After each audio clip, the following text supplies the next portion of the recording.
कुछ लोग घुसपैठ की बात करते हैं, रोहिंग्या आ रहे हैं, बांग्लादेशी आ रहे हैं, आपके गुरुग्राम में खूब आ चुके हैं, हजारों की संख्या में आ चुके हैं, आपको पता नहीं होगा, शायद कुछ लोगों को पता होगा। नाम बदल के रहते हैं, कलावा पहन के रहते हैं, अलग अलग तरीके से रहते हो, आपका कूड़ा उठाने भी आते हैं, आपका ऑटो भी चलाते हैं, रिक्शा भी चलाते हैं, सारे काम कर रहे हो।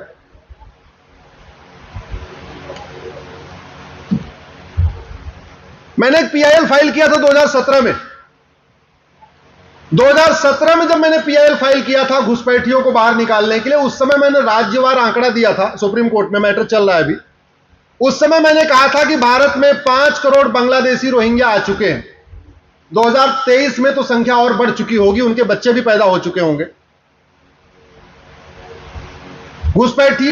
ये घुसपैठिए बगल में भूटान क्यों नहीं जाते, भारत में क्यों आते हैं?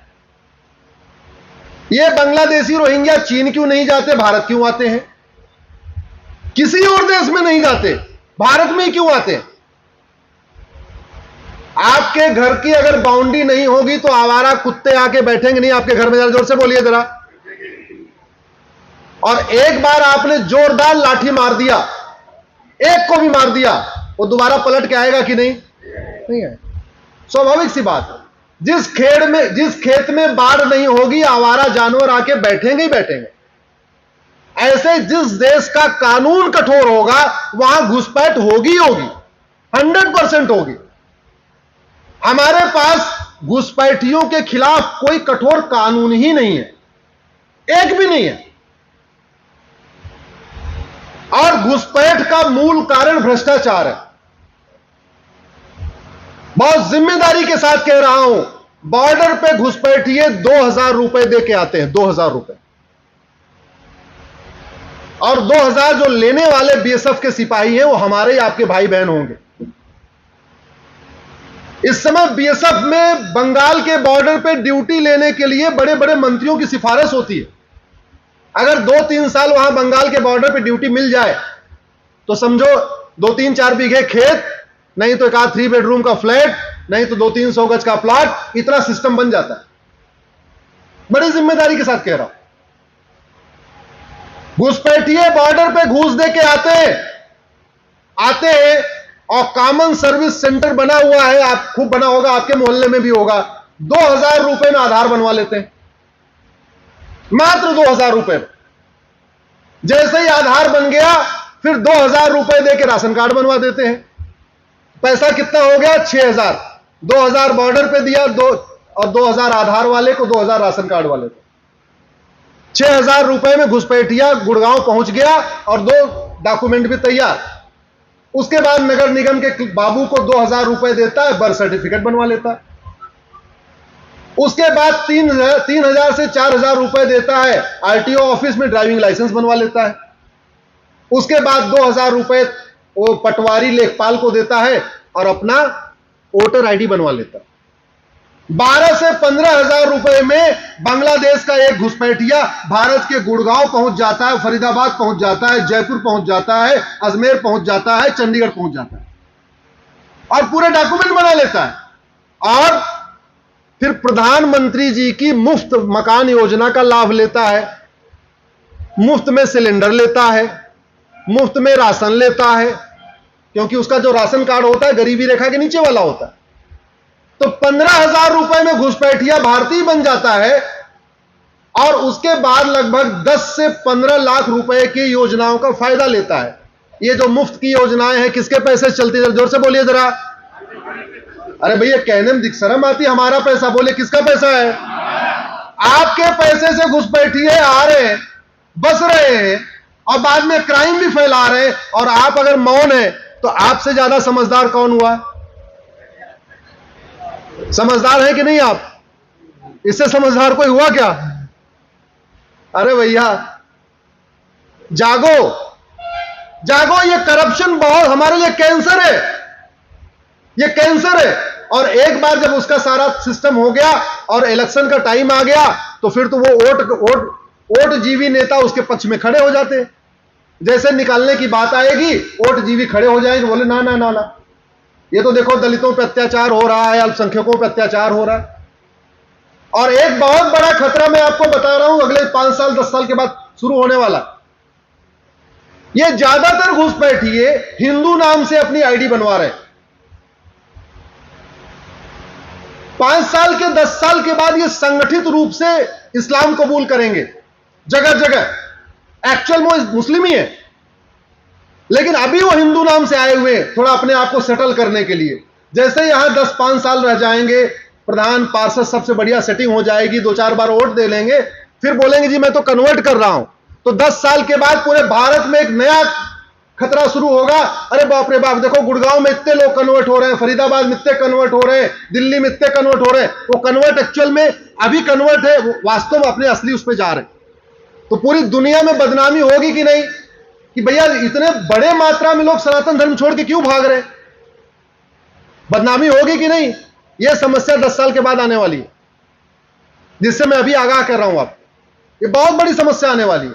तो घुसपैठ का मूल कारण भ्रष्टाचार, काऊ स्मगलिंग का मूल कारण। एक हफ्ते पहले गुड़गांव में एक बेटी पकड़ी गई है, बुलंदशहर से एमबीए करने आई थी।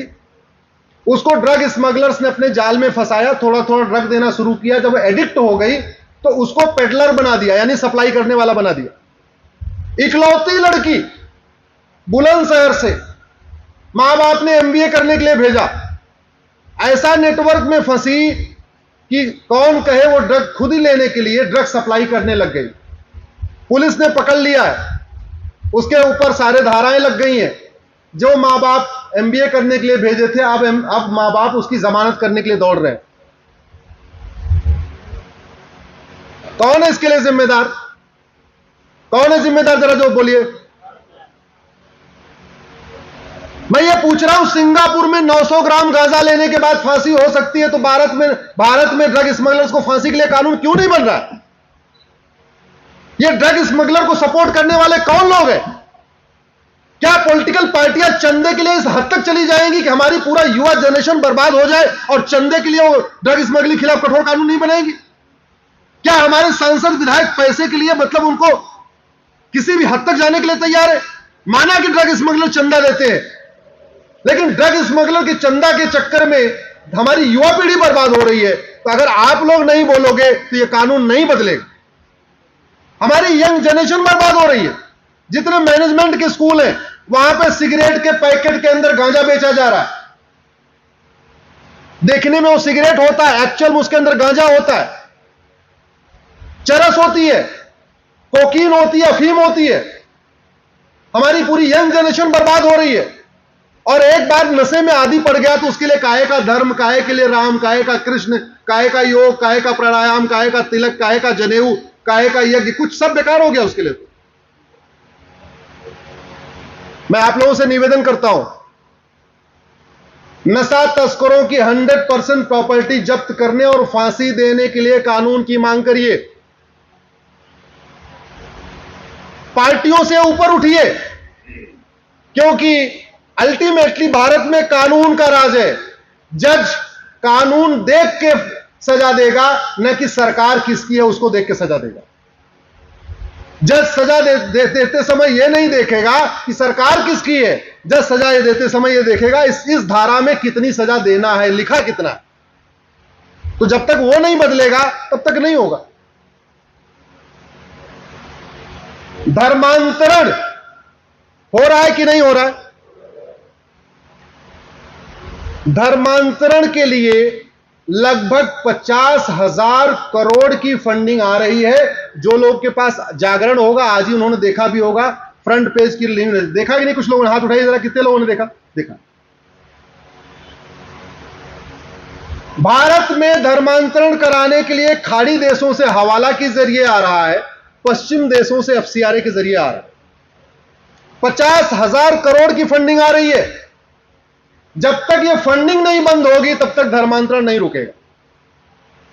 लेकिन थोड़े से, वो कहते नहीं, जूठन खाने के चक्कर में पूरी की पूरी थाली को आने दे रहे हैं। कुछ लोगों को थोड़ी जूठन मिलती है, जूठन थाली का थोड़ा बचा खुचा माल, वो खाने के चक्कर में, उसके लालच के चक्कर में लोग एफसीआरए को खत्म करने की मांग ही नहीं कर रहे हैं। यह एफसीआरए कानून 2010 में कांग्रेस की सरकार ने बनाया था, और पूरी जिम्मेदारी के साथ कह रहा हूं, यह एफसीआरए कानून केवल और केवल भारत में देश विरोधी एनजीओ, देश विरोधी पत्रकारों, देश विरोधी लेखकों, जिसको आप सेकुलर भी कह सकते हैं, उनकी फंडिंग के लिए यह कानून बनाया गया था, और वो कानून आज भी चल रहा है। जब तक वो कानून नहीं बदलेगा तब तक फंडिंग नहीं रुकेगी, जब तक फंडिंग नहीं रुकेगी तब तक ट्विटर की ट्रेंडिंग नहीं रुकेगी। देश विरोधी ट्विटर ट्रेंडिंग की फंडिंग बाहर से हो रही है, फेसबुक पे पोस्ट लिखने के लिए फंडिंग बाहर से आ रही है, धर्मांतरण कराने के लिए फंडिंग बाहर से आ रही है, घुसपैठियों को बसाने के लिए फंडिंग बाहर से आ रही है, ड्रग स्मगलिंग का नेटवर्क फैलाने के लिए फंडिंग बाहर से आ रही है। ऐसा कोई देश विरोधी कार्य नहीं है जिसकी फंडिंग नहीं आ रही है। फंडिंग बंद हो जाए, ये समस्याएं अपनी आप बंद हो जाएंगी। वो कहते नहीं, नाक दबा दीजिए तो मुंह खुल जाएगा।